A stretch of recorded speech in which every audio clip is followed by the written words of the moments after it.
Good afternoon, everybody. This is a presentation I will split with my colleague Samuele. I will now make a short introduction of both of us. And before starting, I want to talk a little bit about the title. So you're not at the wrong conference, okay? Don't be disappointed by the title. So why packetless and why Shark? Because who is using Wireshark is used to deal with packets.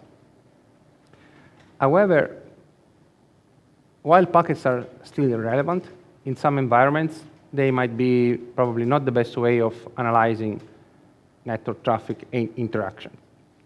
So this talk is about how to complement packet visibility with external metadata. And the metadata it is coming from the environment, because as you know, packets don't carry metadata. So packet, in a way, it's a non-natural way of transporting information. Because when two applications speak each other, if you talk with programmers, you will see that somebody opens a socket, wants to connect to somebody else, and wants to send a JPEG image, and that's it. And because of the way network works, this is split into packets. There are layers, IP addresses, sequence number, etc., etc. So this talk is about how to merge the information that is coming from packets with some packetless, so information that is coming from other sources. This said, a short introduction. My name is Luca Deri. I'm the founder of the Entop project. That is an open source, basically, project similar to Wireshark, probably not as successful as it. You have seen probably me here if you attended other Wireshark editions.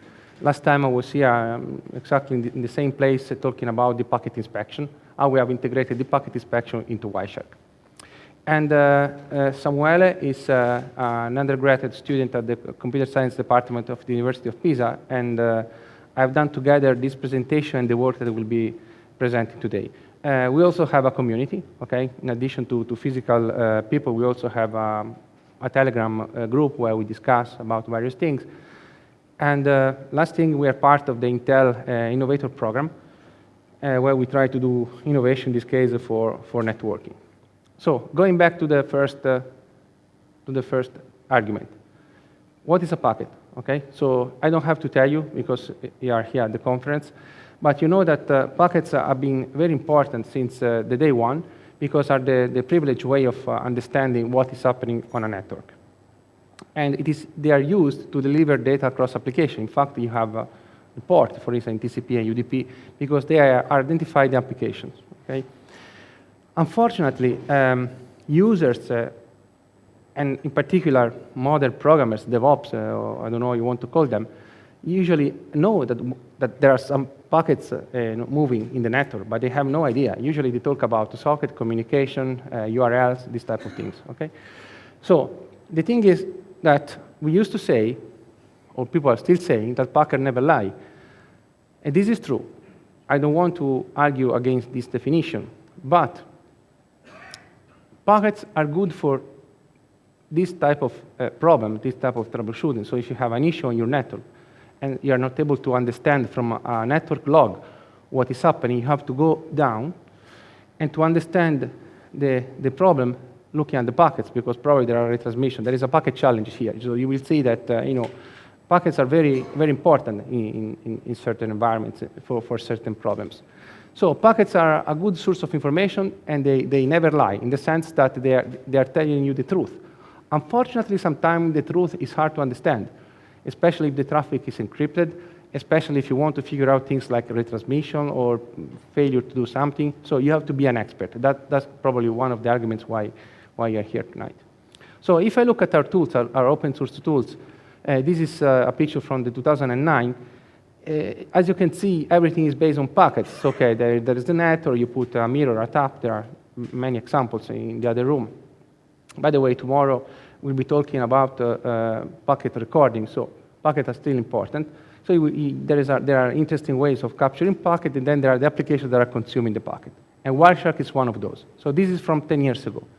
If I have to look at the same picture today, and if you go on the vendor room, you will see that basically the story is the same. So after 10 years, the business is exactly the same. There is the Berkeley packet filter that are being created in 1992. We are still talking packet headers. Maybe the content is different. 10 years ago, there was no Instagram. Today, we have Instagram. TLS didn't exist. Probably there was TLS1, SSL. But the problem is exactly the same. We are talking about packets, okay? So this industry, in a way, it is moving at a very slow pace, whereas the environment around it is changing. Today, we'll be talking about containers, for instance, about virtualization. So how do we cope things that are static with dynamic things? Because, for instance, if you go, again, on the other room, you will see that there are packet brokers, taps, and the number of ports are defined when you buy the device. And on the device itself, there is a label that says, this is port number 1. But when you have a dynamic environment with containers start and stop, elastic environments, how can you attach Wireshark to one container? Or how can you sniff the traffic coming from your database? This is the theoretical question, okay? And this is what we are going to show you tonight. So in essence, there is nothing wrong with packets. They are a good source of information. But packet today needs some sort of metadata, needs some sort of additional information to be interpreted. Because the concept that everything happens on the wire sometimes is not correct, especially when the interaction across components or across containers don't need to talk with the wire. So when there are two components running on the same system, we will not see any traffic on the wire. And also other things like retransmission, for instance, fragmentation. These things that are very low level, again, they're packet level details, are reflected at the user space with some sort of inability to deliver the service at the speed that we have expected. So how do we interpret this type of information? How can we merge the traffic coming from the network with the information that users have in a log, connection refused? So this is the conceptual thing. Now, when we have packets, we also have to follow the content of the packet. It is very easy to do that with packet headers, okay? So Wireshark is a great tool for doing that. It is able to decode the packet, say follow TCP stream, follow TLS stream, and it's able to follow it. However, sometimes the content cannot be interpreted because it is encrypted, and more the traffic is becoming encrypted. This is not a bad thing, okay? So the fact that there is encryption is a good thing for privacy, for many other things, but we need visibility. And DPI is a standard way of doing that. That DPI, namely deep packet inspection, is a technique that allows you to dissect the traffic at the payload level, to look at what is inside, and to say, okay, this is Instagram traffic, this is WhatsApp, and this is something else. Because unfortunately, we cannot rely on IP and ports anymore, especially with the cloud. When the transition towards the cloud started, you cannot say this IP represents a service X, simply because the service is used across multiple instances. And also, the fact that here, today, we are using one service from Portugal doesn't mean that using the same service from the US, binds us to the same IP. So this is very dynamic. And things like the DNS are not helping anymore, because sometimes the information is much more complicated to interpret. Okay, so packets are good, but we need something more, something additional. And talking about the network and containers, things are a little bit more complicated. I don't know if you're familiar with containers. This is just a simple image that displays them. So in essence, everybody knows what is a virtual machine, right? A container, in a way, is the same as a virtual machine where there is one component that is missing, namely the hypervisor. So a container is a way to wrap application in a way so that the application is blind. It sees the system as it is the only owner of the system. And the application, in essence, is a process. So the container is a process with certain type of privilege. So this means that while the number of virtual machines, usually it is limited and well-defined, they can grow or shrink, but not much. With containers, as containers are basically processes with some special properties that we'll be exploring, they can increase or decrease in a very simple way. Also because the container infrastructure has changed the way applications are coded. If I look at one application, the one on the left, that is doing its job properly, okay, there is one box that is doing user interface, business logic, and the database. It's everything self-contained, simple. Okay, there are some processes, there is MySQL, I don't know, Apache, and then your business logic.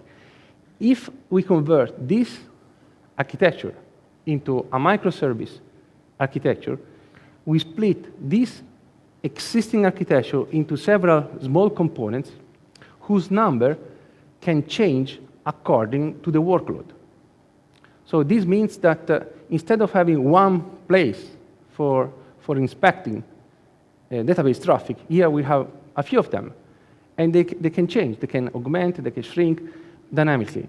This is the problem. So how can we sniff here? So because if in the past I wanted to analyze, let's say, the access to the database, to MySQL, it's very easy. You know the port, 3306. You start Wireshark, you know exactly where to go, and you can download all the traffic and see what happens. Here, the thing is a bit more controversial because you might have several containers, each with one instance of the database aggregated in a cluster whose number is increasing or decreasing, and the same for the middleware in the middle. So we still want to be able to inspect this traffic, to troubleshoot what is going on, but we need something different. So the problem is that each microservice, in essence, is run inside a container that is isolated from the rest of the system with its own memory space. And in this architecture, the units are decoupled. So Wireshark, a Wireshark user, cannot really easily attach to one of these containers and say, OK, I want to see this.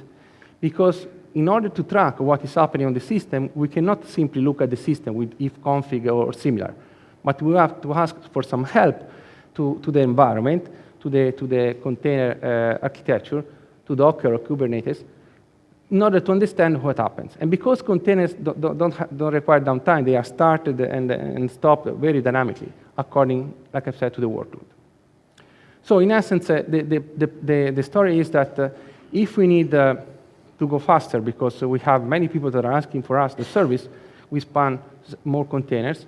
If we have enough resources running, we can kill some of them. And because these are very dynamic, are software, okay, containers. So again, think again about the other room. Think about the network tabs, about the packet broker, the fact that every port has a name, and you can attach a cable to it. Here, a container, like I said, it looks like a sort of lightweighted virtual machine with its own IP address, its own network interface. The interface are dynamically added and removed from the system. So you cannot do TCP-DAM-I or a Wireshark, open an interface name and attach to it, because the interface doesn't say much, because the name of the interface, like I will be showing, is very dynamic. So in essence, there is another layer, and this additional layer is called namespace. So in order to have this container isolation inside the Linux, there is this concept of namespace that in essence, it is a way to separate instances of the networking stack, okay, so that each container sees one instance of it with its own IP address, its own routing policies, and so on. And they all sit on top of the physical host, okay? So when a container is created, new virtual interfaces are created. When the container is turned down, they are deleted. And so the bridging and everything is reconfigured. Let's make an example. Suppose that you want to create a new namespace. Okay? There is this command, IP netns add a namespace name, in this case, Wireshark. And then you can list them, and you see that the Wireshark is created with the exact name that we have created. This is just for the namespace. Namespace is a way to isolate, okay, this type of network interfaces. And then this has nothing to do with containers, okay? The containers are using this mechanism, okay? Because this is something that you can use also for non-container environments. So in this case, you can say, let's create a virtual interface, a v8. So IP link add virtual interface, in this case, I call it VTH0. And in the case of virtual interfaces, the interfaces are always twins.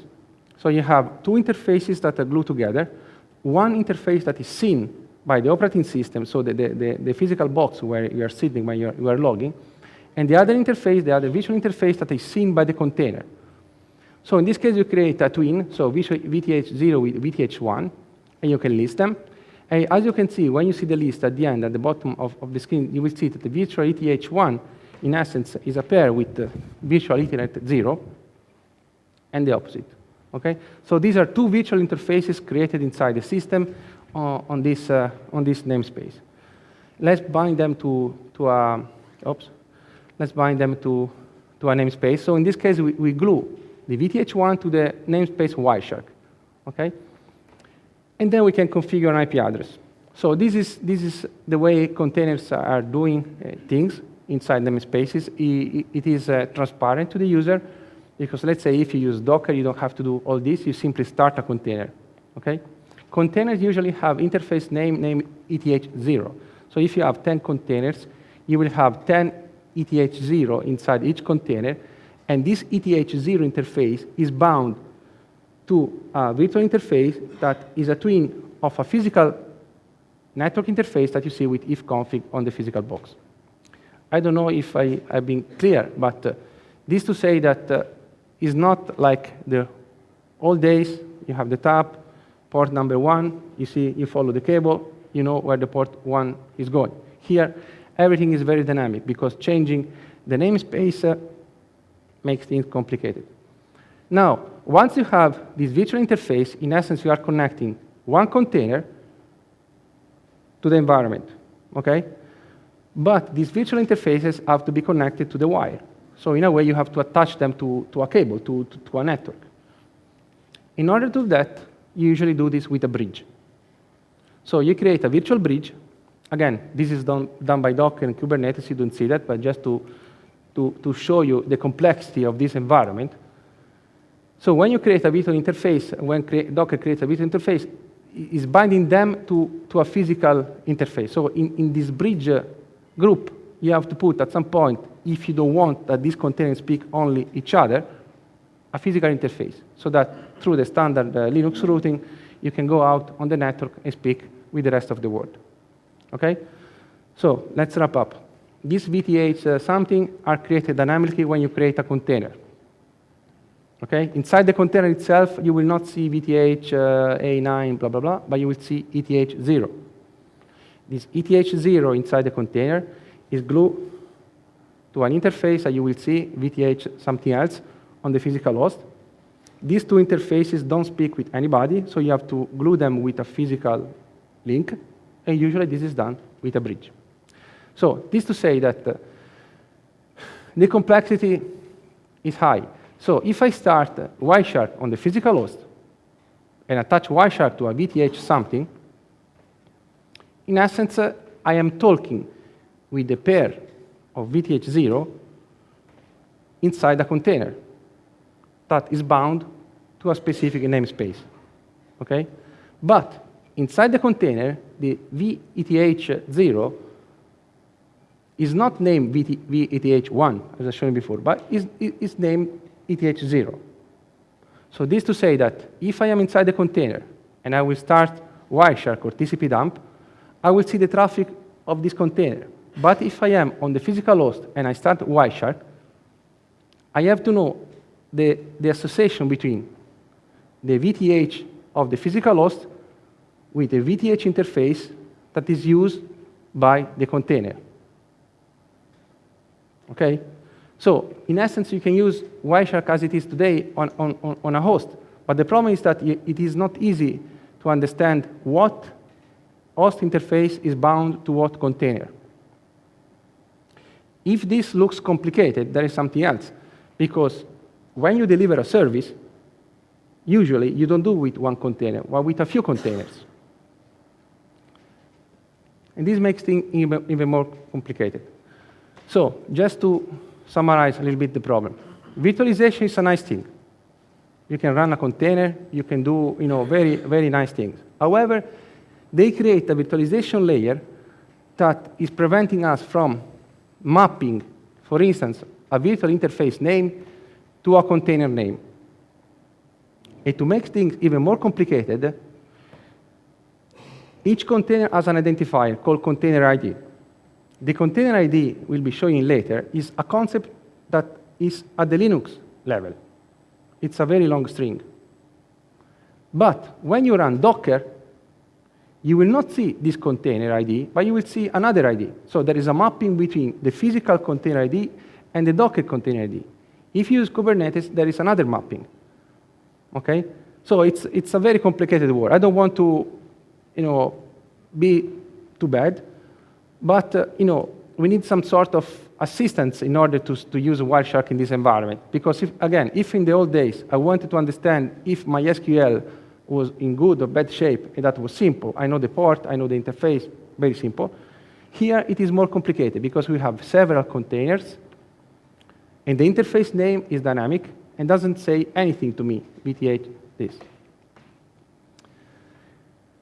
And because this container start and stop, frequently, if you want, things are a bit complicated. So we need some sort of help. So the goal of this talk today is to say, after this introduction, how can we use Wireshark to troubleshoot, a container-based environment? How can I say I want to capture the packets that are coming from this container? How can I bind events, network events, or container information to packets? This is the goal of this talk. So this was just the introduction. So we want to enable Wireshark and existing network monitoring tools to be, let's say, container-friendly. Okay? We don't want to replace the packet-based paradigm that we use for many years with this one. We just want to make sure that we want to use Wireshark also in these environments, and not only in environments when the number of ports and the complexity behind the monitoring itself is simple, because we are used to it. We are used to follow wires. We are used to know where packets are going, simply because it's a static environment. Here, that is the problem. So we want to bring Wireshark into this world. We want to make sure that we don't see the differences across container environments. Okay, so we simply want to say, okay, we start Wireshark. I want to talk with this container, usually using a container name, so something that is meaningful to a human. We don't want to say, on Kubernetes you have to do this, on Docker you have to do something else, on other container environment you have to do something else. So we want to say, start Wireshark, capture your traffic, and that's it. And the goal of this talk is to show you how we have done that with open source software, and how we have extended the Wireshark to make this happen. Now, in addition to the problem of these network interfaces, there is also the problem that with containers, usually you don't deliver a service with one container, but you deliver a service with multiple containers. And they're usually glued together in something called pod. Okay? Pod is a way to share resources across multiple containers. So, if you want to say, give me all the packets that are going from or to MySQL, you don't have to capture the traffic from one container, but you have to capture the traffic from all containers that are implementing the database service. Okay? This is yet another problem. And later in this presentation, we'll show you how we have done that. So in essence, here we have a challenge, okay? But we need a solution. We cannot say, it's complicated, we cannot use, our monitoring tools in this area. For us, packets are important. Packets are still used for containers to talk to each other, for delivering services to remote applications. So we simply have to make this happen. And another question that we ask ourselves is how the packet inspection comes into this game, because like I said, we have done the packet inspection for a long time, and we see that there is a value, okay? However, we see challenges, because the traffic is becoming encrypted, it's becoming hard to follow. So if we can simply put next to the packet some metadata information, such as the process ID, the container ID, the pool, something like that, it is easy to interpret this information, especially for security. So if you care about security, if you have an IDS, if you see that this flow is malicious, an IP address doesn't mean much, okay, because containers, are start and stop. Then later in this presentation, we'll show that there is network address translation implemented by Docker and Kubernetes, so you will not see, the the IP address you expect.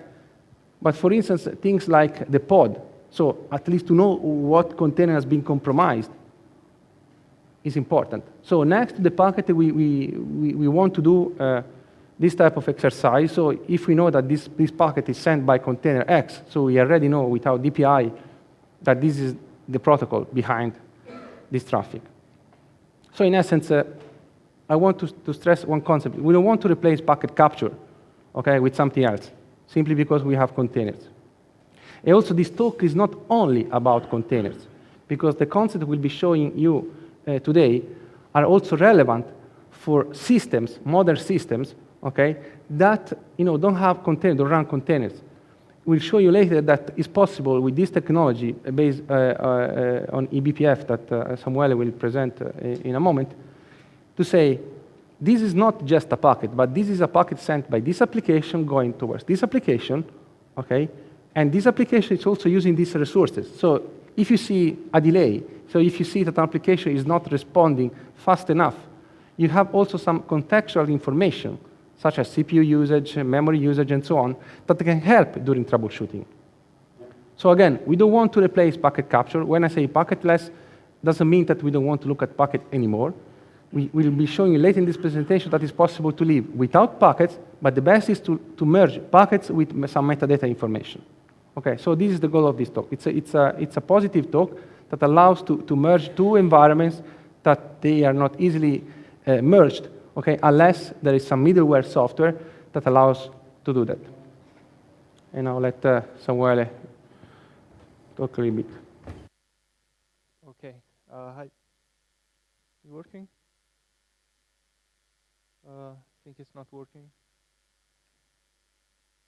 It's on, but yeah, it's on, but I don't see. Okay. Okay. If anyone can hear me. Okay. So, hi everyone. I'm Samuele. I've worked with Luca on this project, and the journey on this project began in 2014 when we started investigating about sysdig.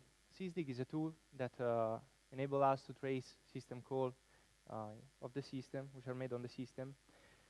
And basic, it's not working? Okay.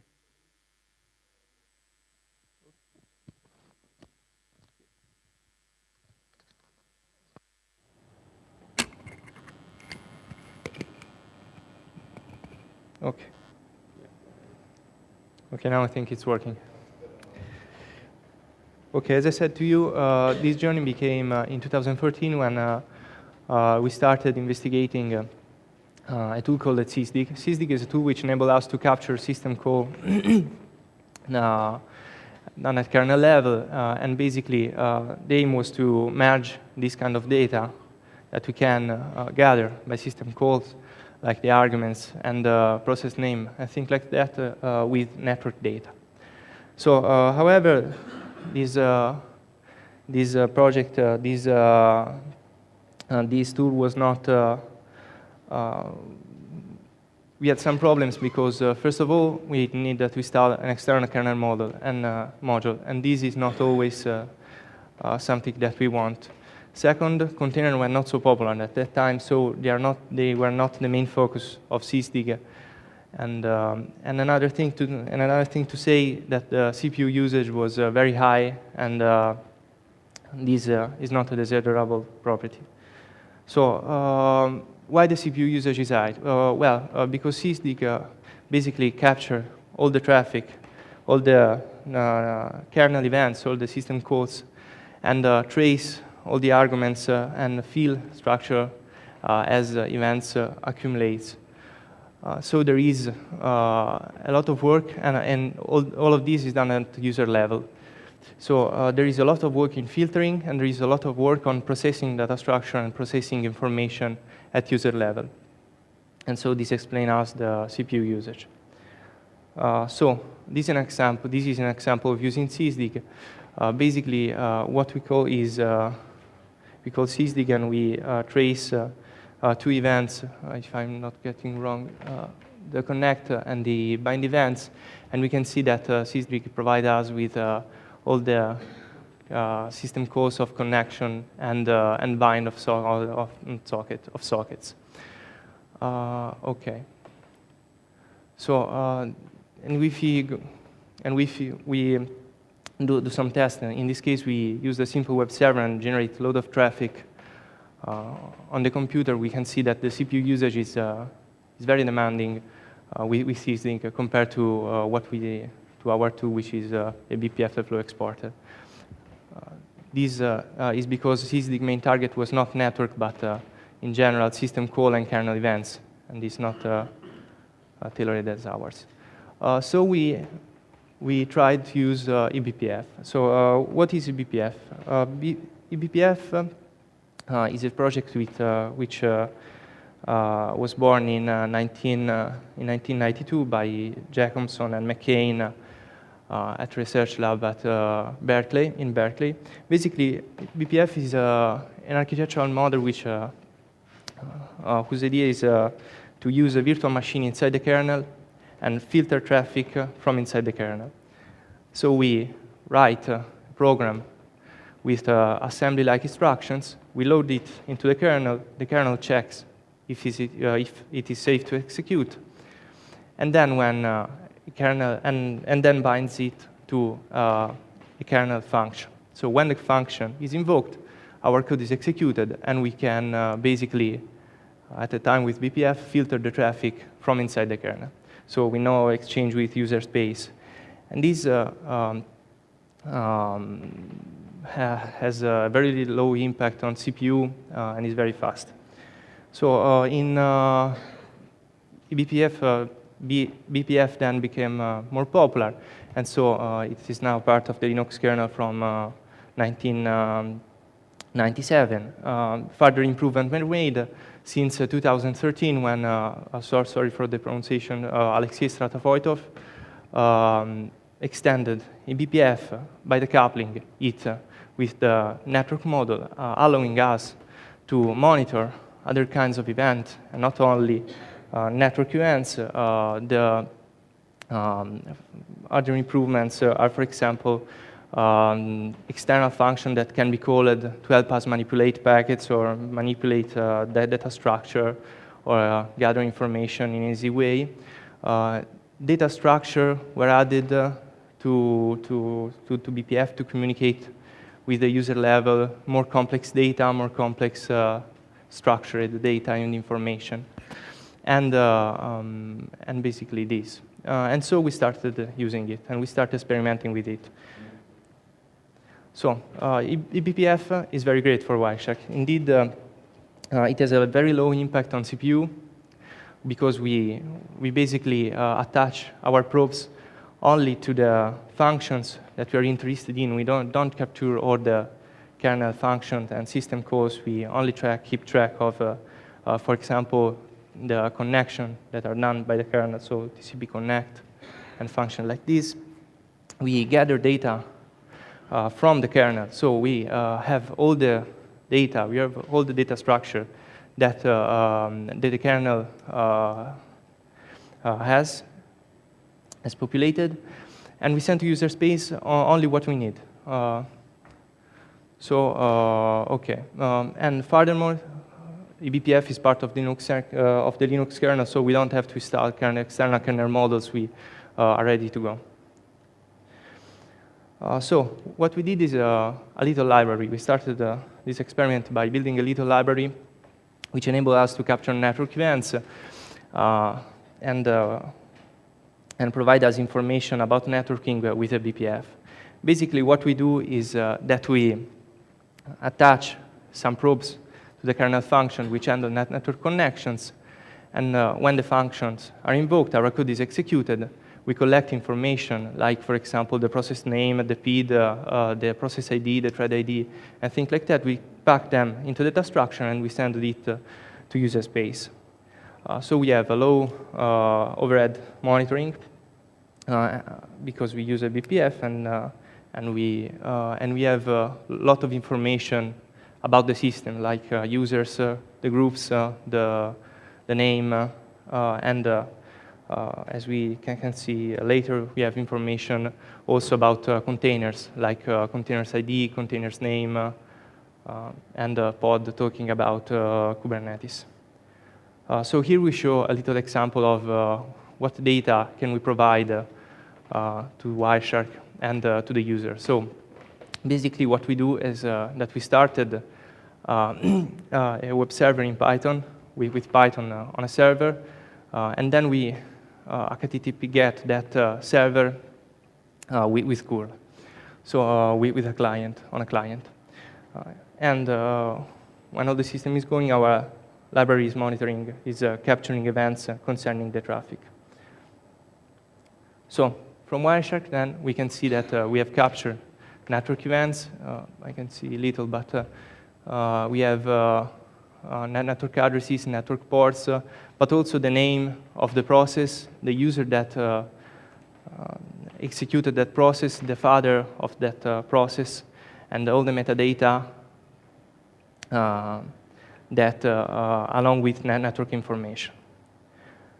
Now we move to a more complex example. Now we have the same client with execute curl, but what we employ now is a container which runs a web server. So basically what happens is that when we run the container with the option -op, which is the port 443 to 8080, we are binding the user, the system port 4443 to the container port 8080. So what Docker is doing is that is modifying the IP tables and doing some NAT to provide connection to the container and pass the traffic to the container. Then we capture the events generated by the kernel, and what we do is that we can grab the container ID, and from the container ID we can trace what container generated the traffic. So as we can see, we have the information regarding the process inside the container, so I think I can see very well, but it's Node. And then we have the network information like IP address and port, and then we have also the container ID and the container name, which is that has been created using Docker. So what is happening with our library? Well, basically what we are doing is we have written a piece of code, a C code. The code is compiled using a library in eBPF bytecode, which is then passed to the kernel, which tries to verify it and check if it is safe to execute. So, for example, there are no loops, there are no memory accesses outside our virtual machines, and things like that. And then the code is compiled into native code and then attached to the kernel function. This is basically what happens. When the kernel function then is invoked, our code is executed. We take the information and we pass it back to user level. So we load information in the phase eBPF setup, and then we collect events generated by the system. Here we have an example where we attach basically our probe to the function which handles the connection, the TCP connection to remote host, both IP6 and IP4. And what we do is that we attach a probe when the function's entry, so when the function is invoked and when the function returns. So because, as we will see later, this enables us to check for a connection that fails, that failed. So the library basically provides us this kind of information, this kind of data structure. I think the most important thing that we have to say is that well, we generate events related to TCP connection, DP connections, but also to retransmissions and to connection failed. We can track the data about the processes, the process name, process ID, the interface, and all the network-related data. So how do we collect information about processes? Well, with eBPF, basically we have access to kernel data structure. What we do is that we take the task struct associated with each process and navigate it to collect this kind of information. Also to gather, yes, the user ID, the process ID, but also the C group, which gives us the container identifier. For what concerns networking, we use the socket which is provided with the function invocation. Well, we check inside the socket data structure and we extract information about IP addresses and port and protocol. And then what we do with the container ID? Well, what we do is that when we arrive to user level, we interact with the container environment like Docker or Kubernetes and ask them to resolve the container ID and collect information about our container. So for example, the pod in the namespace talking about Kubernetes, the name if we are using Docker. This information is cached and so is available, and we don't have to ask it many times.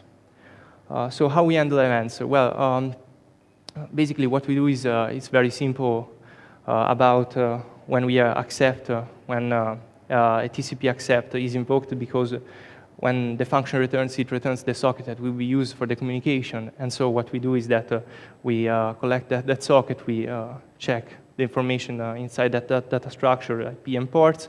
We then collect information about the process like name, and then we send to user space. It's more complicated when we talk about the connection, because indeed we want to see if the connection failed, and so we want to collect the return code, but also we want to collect the arguments. What we do is that when the function is invoked, we collect the argument, which is the socket that will be used for the communication, from which we will extract information in the next step. And then when the function returns, we collect the return value, check if it failed or not, and then it sends this kind of information to user space.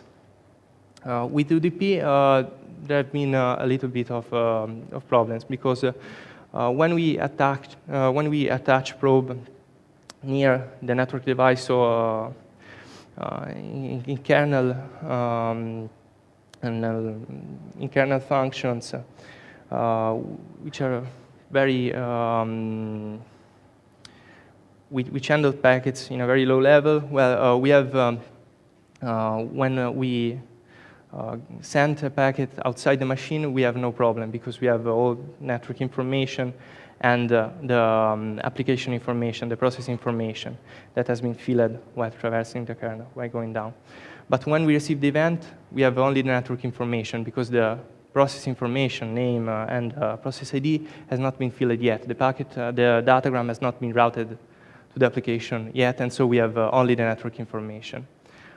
We have also used a cache to not send to user every event related to connection, because we want to keep track of events and not single packets. And so we sent only information about known connections. So when not many datagrams are sent to a remote host, but only when an event of a connection UDP, when a datagram is sent to another host. So I think now.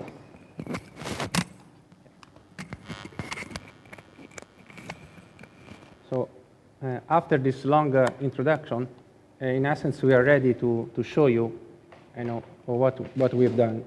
For us, it is important to not to demonstrate the tool only, but also to let you understand the complexity of this environment, because it's for us it was a bit complicated somehow to at the beginning to learn all this complexity, because we have used container for a while, mostly for testing software or for other tasks, and everything looked simple. But then when you have to play with packets and when you have to understand what is happening, the story is a little bit more complicated. Our feeling, in particular with Kubernetes, is that you have to be, let's say, either very lucky, okay, or very positive in using these tools without some sort of troubleshooting. Because when things don't work, it's not very simple to follow, how packets are moving. So this integration for us has been, first of all, a contribution to this community. A second was a tool that we have used to understand the interaction inside a system that are not that simple. Okay. So this contribution is basically split in two parts. Okay. One is a component that allows us to capture the events that are coming from the network. And this is through an XCAP module. And second is a Lua file that allows to interpret those events that are mapped to packets. So in essence, there are two components that you have to install, one inside the Lua directory and one inside the XCAP directory. And the goal is to merge packets with the environment. The source code is available from GitHub. So there is a directory called Wireshark inside the eBPF flow that Samuele has shown you before. And this library is helping us to make this component simple because I don't know if you have noticed that you have to put some filters, you have to create some bytecode, the bytecode is sent down, the kernel is reporting you the events. And this is a little bit, let's say, special because with Wireshark, you're capturing traffic from a network interface. Whereas here, we have network events that are coming from a queue, and we have packets that are coming from a network interface, and we have to merge them together. So there are two different things. And also, we didn't want to pollute this code with the eBPF internals. We wanted people to use it, the Wireshark way. So that's why this is an extension of the library. Like Samuele has shown you before, okay, this is a demo of the final result. So in essence, we have wrapped the system events into some packets, and the Lua code allows us to interpret the network events. So in this case, there are no packets involved. So it means that what we have done in this case is simple to interpret as first option the events. So in this case, we don't have to capture anything. We simply have to look at the system events that are generating by the library. And here, as you can see, we can see who's talking to who, on what port. We see the process ID, the user who started it, the container, eventually. In this case, it is not a process running inside the container. We see the process name, and we see also the father of this process, so something pretty standard. In the other scenario, so number 2, we want to merge traditional, or let's call legacy, Wireshark representation, so when you capture, let's say, HTTP traffic, with the context that has generated this event. So we want to say not only that in this case we have something that looks like HTTP, but we also want to tell you who has generated that, what is the process, and what is the user, okay? So there are two different ways of using it. You can use either the first or the second one. We prefer this one because you have packet visibility and event visibility. So you know exactly what is happening. So, like I've said, the network events are not received from a network interface, but the way eBPF works is that it creates a queue from kernel to user space that is somehow similar to what an ePickup is doing. And even though we could have put into this queue the packets that we could observe at the lower level, we didn't think that this was a good idea because we still want to be bound to a network interface that everybody understands, but at the same time, we want to be able to merge these events with the packets that Wireshark is able to capture. So in essence, we have created a new module, a new XCAP module, that after the installation will pop up and will be called eBPF. Because this module is talking with the physical machine, you have to run this module on the machine from which you want to capture the events. At the end of the presentation, I will show you a more complex scenario where, let's say, you have a Mac, okay, that is monitoring a set of containers running remotely, or where you have several machines that you want to monitor from a remote machine, okay? Because the concept of containers is not bound to one system, but you can have multiple systems, a cluster, okay, that all running the same containers. I assume you know what is XCAP. If not, this is a short definition from the Wireshark users page. So in essence, it is a binary replication that you have to install on a special directory. So when you go to Wireshark, you do about, you will see the about, and then there are some tabs that show you where to install it. And there is a special folder where you have to install the XCAP plugin, and another folder where you have to install the Lua script. The Lua script is used to interpret the eBPF events. the XCAP plugin is used to capture data and to do the merging. An XCAP tool, in essence, is a tool that on the command line is able to implement, some and support some commands like XCAP interface, XCAP version, something like that. You will not see this complexity, okay? You will see from Wireshark that when you open Wireshark, the component, the XCAP plugins are listed, and when you click on each of them, you will see the options. But physically, if you want to write one XCAP, there are nice tutorials about how to write XCAP components at previous Wireshark conferences. You just have to implement this user interface. So what we have done in this XCAP tool is called eBPF dump. In essence, are two things. Okay, first of all, you will see here that we show eBPF events. So it means that we are able to capture only the events. So if you don't care about packets, you want to see only what is happening on your system, who's talking to who, something like this, you can play with that interface. That will pop up in the user interface, and that's it. Otherwise, the option number 2 is remote events. So in case you have a distributed system, or in case you are running Wireshark on a system that is not the one that is producing the events, you can collect this remotely. I will show you in a second how to do that. And then this tool allows you to see also, first of all, the physical interfaces running on your system, but also the virtual interfaces of your system, as you can see, VTH, something that I've shown you before. And you will see here the name. In this case, it is running on a system that has Kubernetes. You will see this one is the pod name, this. Now, how can we read this information? How can we bind a pod namespace to a virtual interface? Each container environment has its own commands. So in the case of Docker, we have to run some commands. In the case of Kubernetes, other commands. So in essence, this is hidden to the user. So the only thing you have to know that if you install this tool, it will be Docker and Kubernetes friendly, and we'll handle this internally.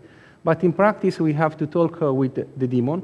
So for instance, to Kubernetes, read the JSON that daemon is returning us, and then map this to an interface name that we'll be showing on Wireshark. So in essence, the architecture of this XCAP plugin is the following.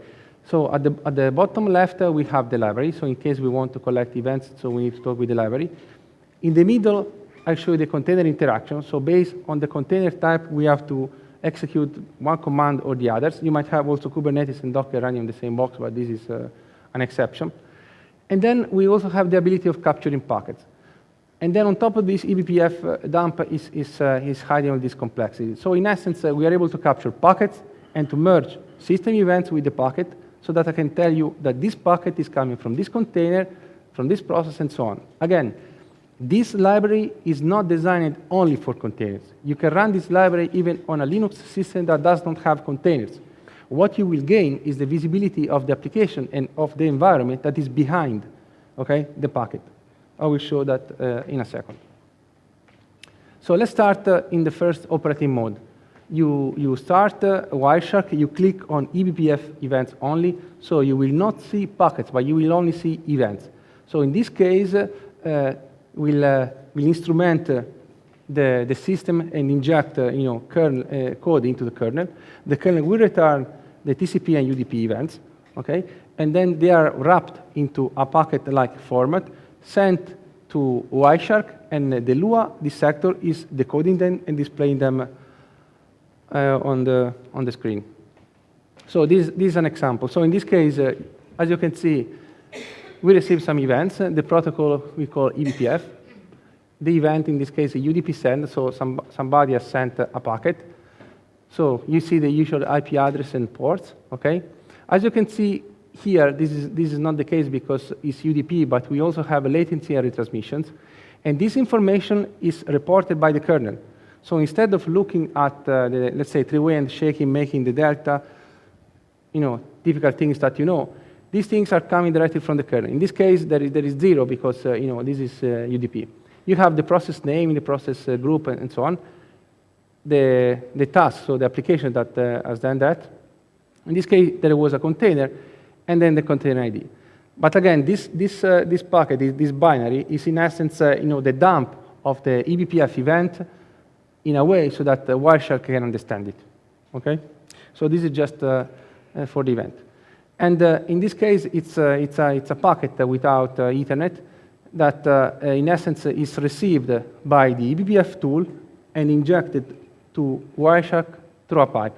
What is something really standard, something that every dissector, every XCAP component is doing that. Now, the nice thing is not that one, but the nice thing from a point of view is to merge packets with eBPF events so that you can see how a certain packet communication is mapped to an interaction that the user sees on this PC. So let's say if you are doing telnet something or if you are doing curl something, okay, how this is mapped from the network standpoint, so packets, to the event standpoint, so the events that the user see with the net, start with socket, with communication, such as the socket-based communication. Now, in order to do that, there is a problem, because we have two sources of information. One is the packet, so the pickup, and one is the event, eBPF. And these two events are coming from two different queues, okay? So in one case I have the packet, in another case I have the event, and I have to glue them together. And this is somehow, let's say, special, because I will show you now that in order to do that, okay, I must know the packet and the event. And this is putting some complication. Because of this, we have created a cache where we can store event information for later usage. Oops. So before demonstrating you the thing, in essence, to Wireshark, we send packets, okay, and events. But before sending the packet to Wireshark, we want to glue. So we want to extend the packet with additional information. And this is done by the XCAP component. It is transparent to the user, but internally we have to do this type of things. And this requires some sort of caching. So let's make an example. So this is a typical example that Saki has shown everybody many times, right? So since in ACAC. So when you do connect, okay, let's talk about in network terms. This is a connect, okay? So you call the connect, the C library. There is a scene, okay? SYNAC, ACK, and so on. Now, if you think in terms of packets, you will see the scene, SYNAC, ACK, and then the packets. If you think in terms of events, you will see on the client side, two events, connect, enter, and return. The enter is when the system calls connect, okay, and return when the connection happens with a positive or negative argument. So it means that I connected. So in this case, we return here, okay, or if there is a problem, we cannot connect, it returns an error. So in essence, in order to monitor the latency, so we simply have to do the difference in time between the return and the enter, okay? With the packets, you do something like that, but in a different fashion, because you have to compute the difference between SYNAC, ACK, okay, depending what type of latency you want to monitor, if on the server or on the client side. Now, let's look how this appears inside Wireshark. Again, we are merging system events and network events. The first thing that we observe is a scene.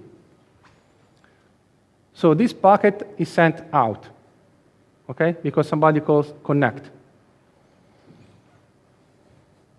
So I call connect, and a scene is sent, okay?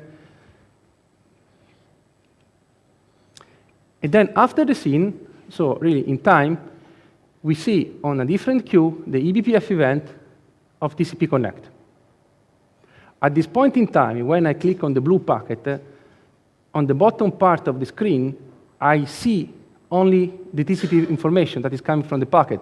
I cannot merge anything because we are here. We are here. So we did not see yet the event, Okay? So in this case, I only have this information.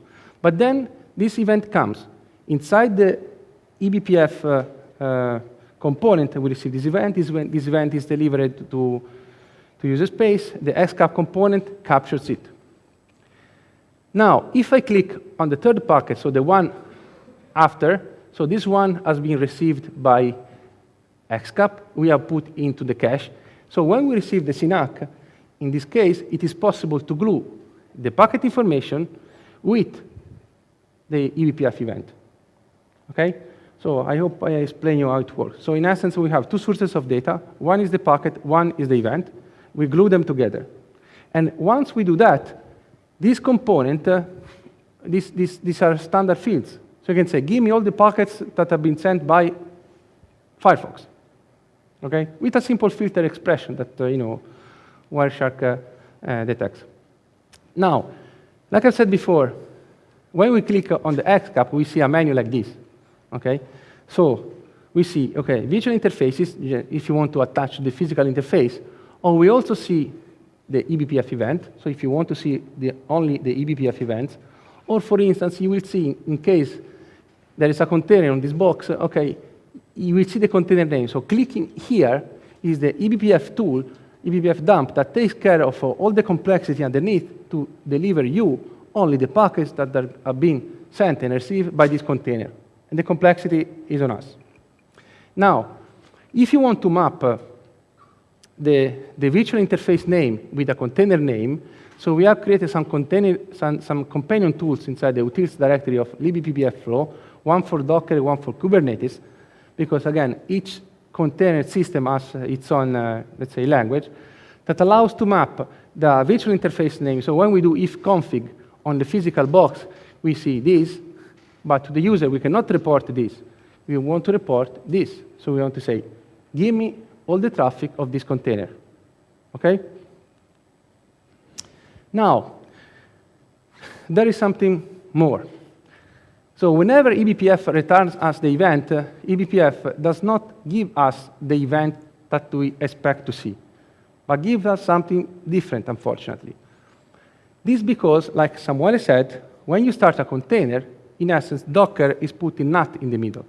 Okay? So the IP addresses are not the ones that you expect to see. So the interface name. So in this case, when we see this event coming from a container, we see the interface name of the container. Because all the containers have the same interface name, ETH0, this one is the ETH0 of the container. So if by chance on the physical box you have an interface name called ETH0, don't mix them together, okay? So this is the container interface. It's not the interface of your physical box that is running the container. I hope you will not hate containers after this talk, but it's like that. So this is the event, okay? You can see, oh, Python. And this is an event that is printed by our library. So how do we glue this with this information? And note that, this is somehow a problem because the virtual interface name cannot be used. Now, the trick is the following. When we start eBPF dump, and when you have selected on the pop-up menu, the drop-down menu, the container name, we pass to the packet, next to the packet, sorry, to the interface, also this thing. That is the virtual interface ID at the container name, or the pod, okay? In case of Kubernetes.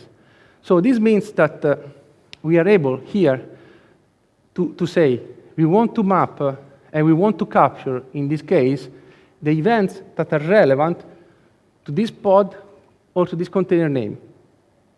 Because we cannot do the mapping, the 5-tuple protocol, IP source, IP destination, port source, port destination will not help.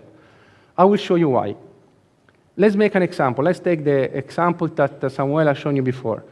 So with this command, we do many things. So we download the container, we run the container, and then we do two things. Look at these two ports. The 443 is the host map at the port. This one is the local port. So it means that from remote, when you do a curl, you will connect to the PC that is running the container on port 4443, and this one, through Linux, will divert the traffic to port 8888. Okay? So, from remote, you will do a curl, host IP that is running the container on port 4443, the physical host. But in practice, the event that we receive is not the event we expect. Because, first of all, this is ETH0 from the container. This is the remote IP, but this is the container IP. So this IP and this IP are not the same. Okay? Because eBPF is showing us the event on the container. But unfortunately, the host IP is not this one. So it is not possible for eBPF dump to map this event to the packet. This unless we use a container ID. That is why we are passing the container ID. Okay? So in essence, the problem is the following. We do curl port 443, and inside the system, this one is mapped to a container whose IP is 172.17.0.2 on a different port, even though the physical host has this IP. So you understand that if you want to troubleshoot containers, unless we have some middle layer, some software like this, I don't want to say that this is the best available, but we need some help because it's very complicated to understand what is happening. Because, like I've said, in one line of code, like this one, you do a download, you start, you do a mapping. It's very complicated. Everything looks simple, but if it works. If it doesn't work, then you are in trouble. Now, why all this? Because when we start a container, Docker in this case, is using a technique called Linux DNAT, destination NAT, that does the magic. So in essence, when you start a container, we map the external port to the internal port and the to the internal IP. So in essence, the external port 4443 is mapped to the container IP on a different port. Okay? So this is the problem. And this is where the complexity comes from. So in essence, we can do the merging, but we cannot rely on the 5-tuple, because the 5-tuple might not help us, because it's not possible to have a matching.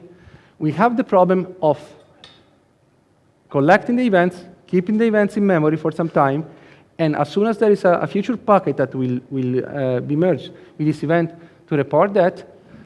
And also we have to report this in a transparent way. I mean, it's already a very complex environment, and we don't want that the users have to deal with this complexity. And also we don't want that people have to play with virtual interfaces, because this is something complicated. We want that people say, I want to sniff from this pod, or I want to sniff from this container.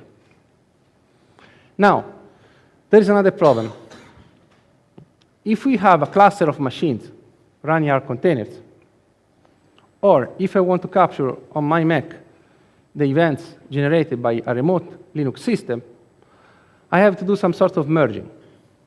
So in order to do that, we have adopted this solution that inside eBPF you will have a new visual interfaces.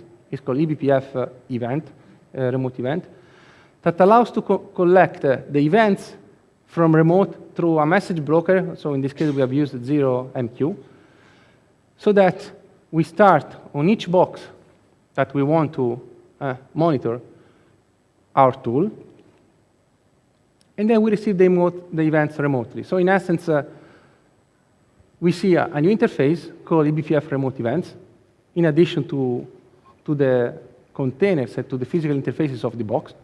So, and on this interface, we receive the remote event. They're not generated locally, but are generated remotely. So all you have to do is that on each box part of your cluster, you have to put, this command working in background, that is our libeBPF, and you have to say where you want to deliver the packets. In this case, to the PC that is running Wireshark. Okay? And this is across operating system. So you can run this on an operating system that is not Linux. Because again, eBPF is a Linux concept at the moment. So they will not not be possible to receive events unless you are on the same system. And this is the mechanism that we use for exporting this information. So in essence, this is my laptop. Okay, so in my laptop, I can monitor a remote cluster or a remote system with containers simply with these mechanisms, because I received the events coming from remote, and eBPF dump is able to merge them even though they are coming from various systems. This using ZeroMQ, this message broker. Now, a few days ago, when we have completed this presentation, we wanted to show this presentation to somebody for comments, and this guy said, hey, what about Android? So we started to look at Android, and it seems that eBPF is also supported on Android, at least initially.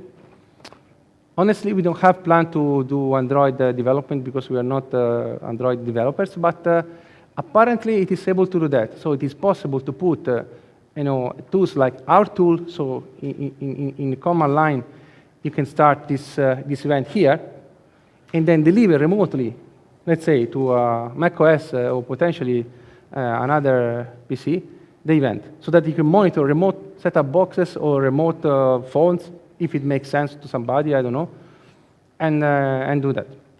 So just to wrap up, because we are a little bit late with this talk. So what we have done is the following. We have created a system that allows us to enhance the native capability and packet decoding of Wireshark with the events that are generating on the system. You can choose if you want to receive only the events that are very compact. So if you have a long-standing connection, you will see connect or and close. You will receive, as Samuel has shown you, things like retransmission, okay, or things that with packets are possible but are a bit more complicated. So you have to do certain things that you know very well. And it's possible to bind packets to a process. This means that if somebody is using this even without a container on a remote system, it's possible to give you a pickup trace that contains this information. You know exactly what type of traffic Skype has made, and this traffic is mapped to a Wireshark field so that you can say, put a filter that says, give me all the packets that have been created by Skype.